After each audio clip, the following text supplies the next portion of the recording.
Chris, slide in a little bit. Yeah. That Oh, I was hoping it would go blub, blub, blub. It doesn't.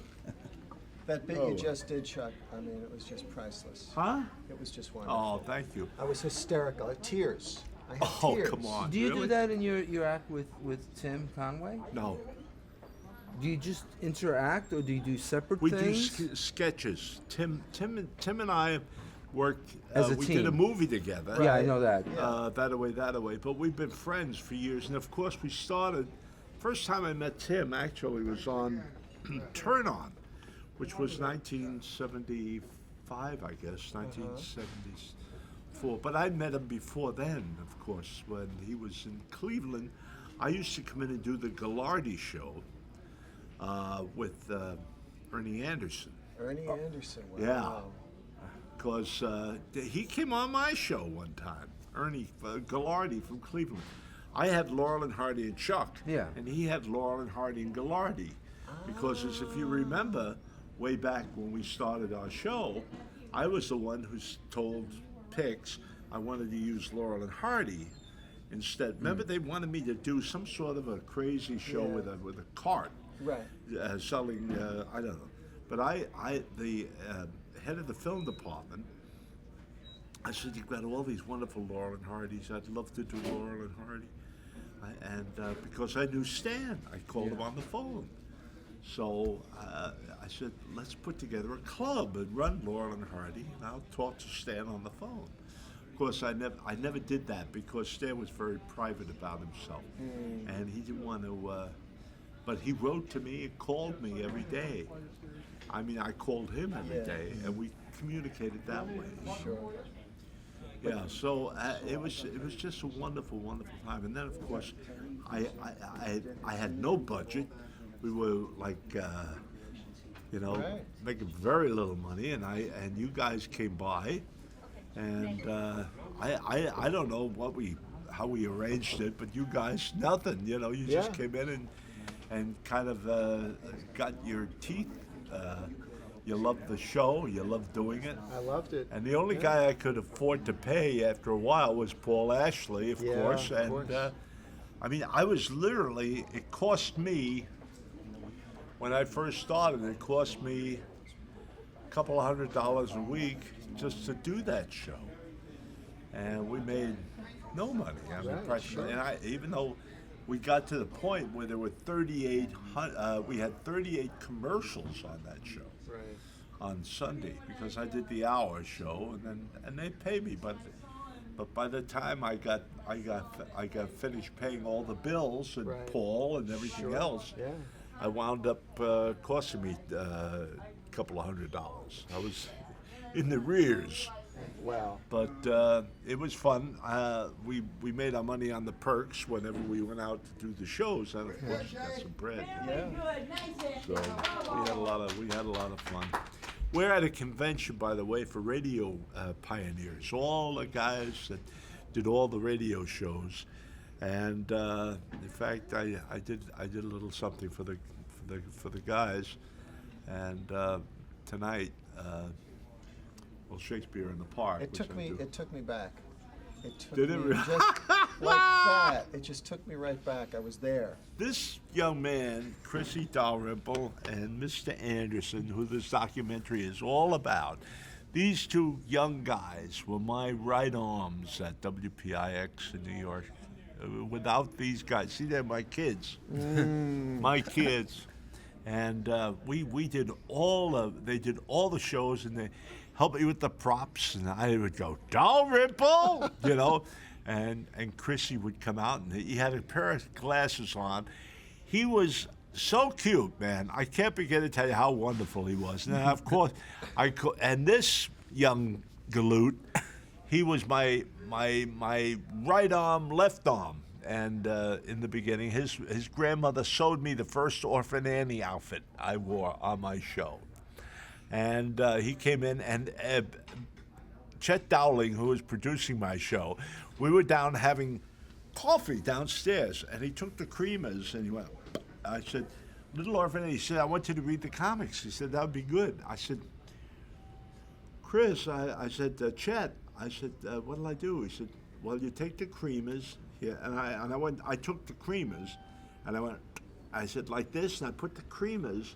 They had little tops on them, on my eyes. And I went, "Hello, little orphan Annie," and he went, "That's it." And the next thing you know, he brought in his wig, and then Dennis's grandmother made the red dress with the white thing, and I wound up doing this character, which became very, very successful. And then one day, the gentleman who remained nameless, who ran the station, saw me from down the hall, and he said, "What the heck are you doing in that dress? Are you some sort of transvestite?" Remember that? And we took Little Orphan Annie off the air, and boy, they got upset outside. They came with the placards, and they came storming the studio, after a while. So, all right, put it back on, So, anyway, and I get how many characters? I did about 28. At least, 28 characters, Yeah. I guess. Quick changes during Quick the changes, 1 minute yeah. commercial. Yeah. Complete in change. 1 minute, Yeah. total makeup change. I mean, this was Mission Impossible had nothing on this guy. And we didn't have Velcro and all No. that. Just the one piece I did have was a Dick Tracy shirt. Yes. And then and Chris used to roll out the makeup table for me. Yeah. And Boy, did you do it fast. oh God! Well, we had to Yes. do it fast, And as I say, we had 1 minute in between the thing, That's why they had to shoot you a lot from the front, because the back of the costumes at times Yeah, weren't yeah, even yeah. closed. Sometimes I wouldn't get Yeah, in you didn't it have all, a chance to. Well, you had to, especially H. Jackson, because H. Jackson I had to put on an airplane, Yeah. I did Smiling Jack, and I had this big cutout of a plane, and of course the studio, you got to understand something. I want to show you how tall the studio was, okay? This is the average height of any office building, right here. Right. Okay, just help old Uncle Chuck up here, see? That's how high the ceiling is. Now, if you take out this stuff here, you'll go another foot to cement. Okay, that's where they hung the 10Ks. Now, the 10Ks are 10,000 watts of light. These are very big bulbs. Yes. And also the other lights. So when I first went to PIX, I said, "I smell something burning," and the guy said, "Yeah, it's your hair." And oh my God, the lights were right down here. Yep. So, in order to survive doing 4 hours on Sunday, an hour every day, and 2 hours on Saturday, now I'm talking about early days of TV. By the way, there's going to be a PBS show called Pioneers of Television. Great. And they're going to use some of my clips and Terrific. me talking and stuff Oh, about great. you guys. So, About time. About Yes. time. yeah, well, anyway, it's going to be fun. Yeah. But I'm just so proud of you both. You've gone on. This man went on to do television. Where are you working now? I'm you at were at CBS. I'm at CBS, and Great. But I'm making my own movies. I'm making my own feature films, Bravo. and I never would have done it without You need an old you. man, I'm there. Definitely, okay? definitely. I'm definitely there for you, You got it. Chrissy, because I want to return the favor. You've already had And you too, Dennis. 100-fold. 100-fold. Well, I love you both. Those are great, great times. And there was something about kid shows back then. We had the little ladies in Boston. Because we had a vitamin called Chock's Multiple Vitamins, right? Yep. So we were doing things on that show that, where the host would promote the product. Well, of course, that's what he's paid there for. Besides, these ladies in Boston got together and said, "We don't want the hosts of kid shows to promote the products, to sell products to the kids, because they're influencing the kids where, Unfair advantage. Huh? Yeah, unfair advantage. Yeah. Isn't that what they call it? Something like Something that. like Yeah, that, yeah, yeah. something like that. So what they did was they stopped us from selling. Well, if we're not there selling, the studio figured, the stations felt, what do we need them for? Just put the shows on and let the commercials run in between the shows. So they took away the guy that hosted the show, but they also took away the guy that said, say your prayers tonight. The kid down the block is no different than you, even though he's a different color or a different religion than you. These be careful crossing the street. They took away the brother and the father that a lot of kids didn't have, and came back from school to tune in to their pal, Sandy Becker, to say, hi, Sandy, hi, Chuck, or hi, Bill Britton, and Sonny Fox, my God. Yeah. I mean, the guys, these were so important to these guys, and we had the biggest market in the world for children. Children, when I remember when I was a kid, I used to run home to listen to Smilin' Jack and the radio.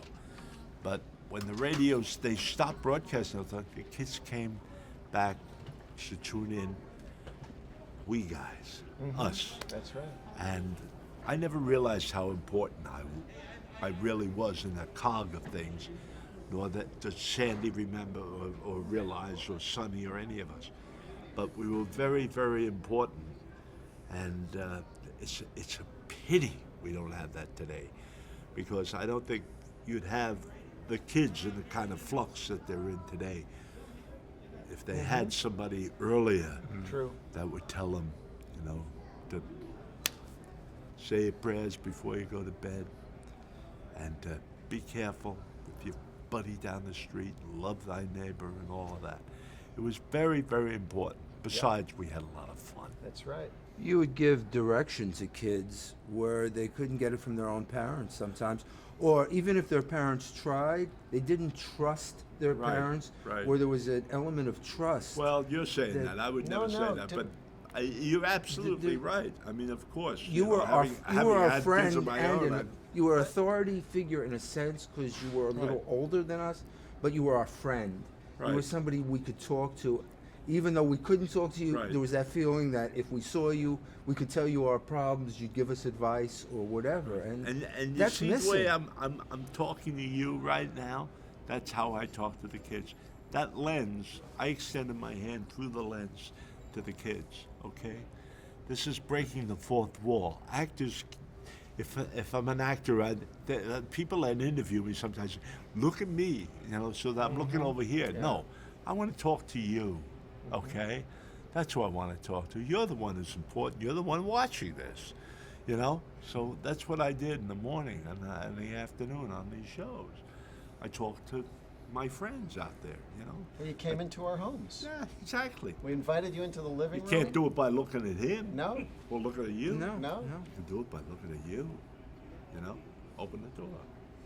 Let me in. And that's what you did. Thank you.